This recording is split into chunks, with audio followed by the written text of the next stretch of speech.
Oh, bonjour à toutes et à tous et bienvenue pour un nouveau guide d'après-séance horrifique, puisqu'on va faire la critique du film Ça, chapitre 2, réalisé par monsieur Andy Muschietti, qui a réalisé le premier volume sorti en 2017, et a réalisé aussi le film Mama, qui était un film d'horreur. Donc on sent que c'est un réalisateur qui a l'habitude de ce type de film, et ça se voit au niveau de l'ambiance, au niveau des visuels, au niveau de la réalisation.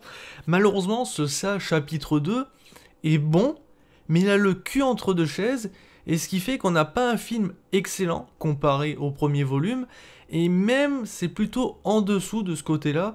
Donc c'est un film que je conseillerais surtout à ceux qui ont véritablement apprécié le premier et qui veulent savoir ce qui se passe dans cette suite. Quant à ceux qui espéraient avoir un film vraiment horrifique, voire peut-être plus horrifique que le premier, mais vous allez être déçus parce que c'est tout le contraire.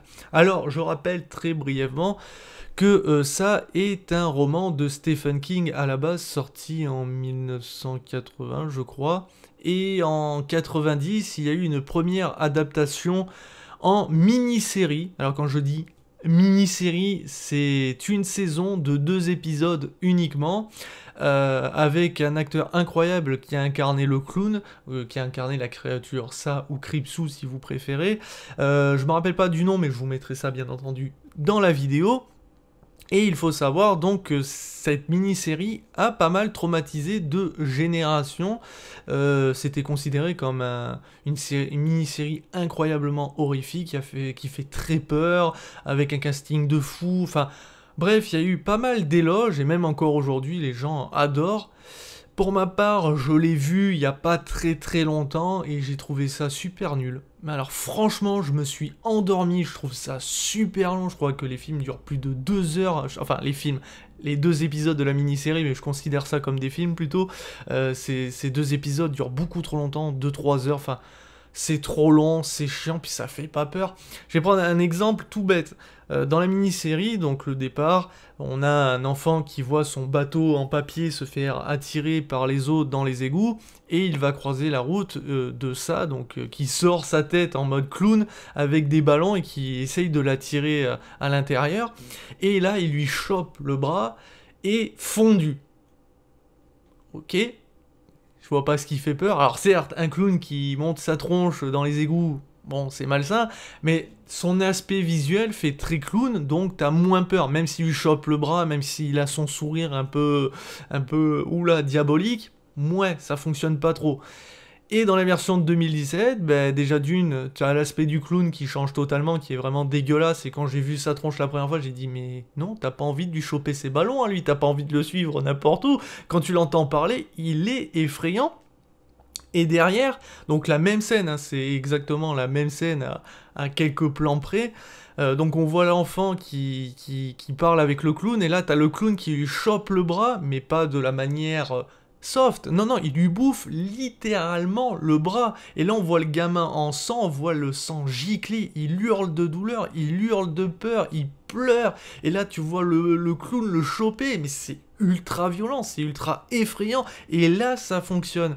Et c'est pour ça qu'aujourd'hui je fais la comparaison entre la version de 90 et cette version de 2017 et 2019, mais elle est à des années-lumière. Celle-ci est bien plus effrayante aujourd'hui. J'ai vraiment du mal à croire que celle de 90 avait véritablement fait peur. Alors, certains me diront qu'il y a un contexte, les gens étaient jeunes à ce moment-là, enfin, il n'y avait pas énormément de films d'horreur, enfin, je sais pas, mais je vous avoue que, je sais pas, il n'y a rien qui me fait peur dans cette mini-série. Mais bon, pour ceux qui ne connaissent pas, n'hésitez pas à la regarder, on sait jamais, peut-être que ça va fonctionner sur vous. Mais nous, aujourd'hui, on va plutôt parler donc de Ça, chapitre 2. Mais il faut savoir que ce n'est pas une adaptation de la mini-série. La mini-série est une adaptation des romans. Et B, il faut savoir que Ça, chapitre 1 et chapitre 2, 2017 et 2019, sont une adaptation des romans.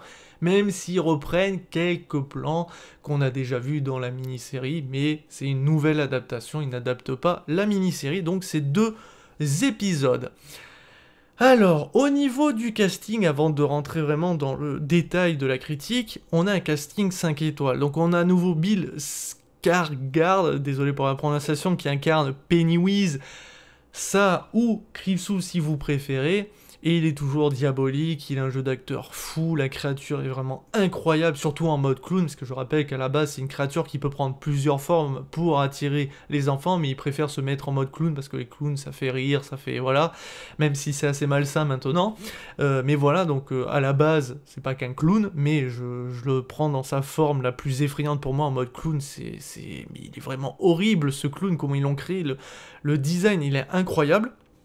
Et là, dans ce film, il fonctionne toujours autant, sachant qu'ici, il joue bien plus les chasseurs que dans le premier volume, ce qui est normal. Après, on a un James McAvoy, on a une Jessica Chastain, on a un Bill Hader, on a plein d'autres acteurs. Bref, on a un casting 5 étoiles, tous les acteurs sont incroyables, ils jouent très très bien, mais malheureusement, dans ce film, il faut savoir qu'on aura pas mal de flashbacks, ce qu'on voyait aussi dans la mini-série, ce qui fait que le film s'étire en longueur inutilement.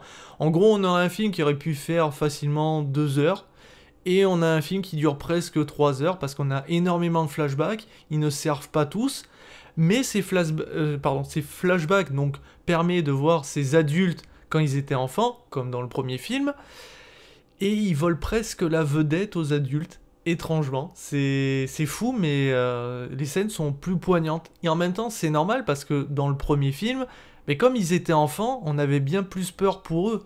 On était attachés à eux. Alors que maintenant, étant adultes, en plus, ils ont déjà affronté la créature, ils connaissent son mode d'opératoire, ils savent comment ça fonctionne. Ben, on a moins peur pour eux, donc on s'attache moins à eux. En plus de ça, l'écriture des personnages, alors peut-être que ça respecte énormément le roman, je ne sais pas du tout, je n'ai jamais lu les bouquins de Stephen King sur ça, mais il faut savoir que là, les adultes, ils ont parfois des phrases, des comportements qui font qu'on a l'impression qu'ils sont déconnectés de la réalité et ils nous font plus rire qu'autre chose, et donc on s'inquiète beaucoup moins de ce qui se passe devant l'écran. Et en plus de ça, il y a certaines scènes, alors on a vu cette scène dans la bande-annonce où on voit Beverly parler à une vieille dame, et quand elle a le dos tourné, t'as la vieille dame qui fait n'importe quoi, qui a des gestes très surnaturels, qui se fout à poil, et en fait cette scène, comme parmi plein d'autres, eh bien on rit. Enfin moi j'ai eu le sourire aux lèvres, je me suis marré devant certaines scènes, où normalement j'aurais dû avoir peur, où j'aurais dû être stressé, mais par rapport au comportement des adultes et au comportement du clown, ben on rit, on se marre, au lieu d'avoir peur. Alors, c'est pas un reproche, quelque part ça fonctionne, mais j'aurais préféré avoir bien plus peur, et ça, chapitre 1, sorti en 2017, est bien plus effrayant de ce côté-là, parce qu'on avait des enfants, mais surtout, ben, la créature essayait vraiment de les tuer, essayait vraiment de leur faire peur, et essayait d'obtenir des choses, alors que là, en fait, il s'amuse à chasser, parce qu'il veut se venger, mais il veut pas le faire en un claquement de doigts, non, il s'amuse avec eux, mais ce qui fait qu'on se marre bien plus qu'on a peur. Et c'est dommage quelque part, parce qu'on n'a plus vraiment un film horrifique, et toute l'ambiance, la créature, les visuels, l'ambiance sonore, tout est fou, mais ça passe à la trappe parce qu'on n'a pas eu vraiment peur. Et c'est fort dommage de ce côté-là. Et pour moi, c'est le gros point négatif. Parce qu'après, franchement, on a un bon film. Hein. On a une bonne suite, mais qui est largement en dessous du premier. Et c'est couillon parce qu'on aurait pu avoir un excellent film d'horreur. Mais il aurait fallu aussi éviter d'avoir trop de longueur avec énormément de flashbacks qui ne servent pas toujours. Et ça étire énormément le film. Franchement, presque 3 heures, c'est trop long, alors qu'on aurait pu facilement avoir un film de 2 heures qui aurait été bien plus intéressant et peut-être même plus poignant.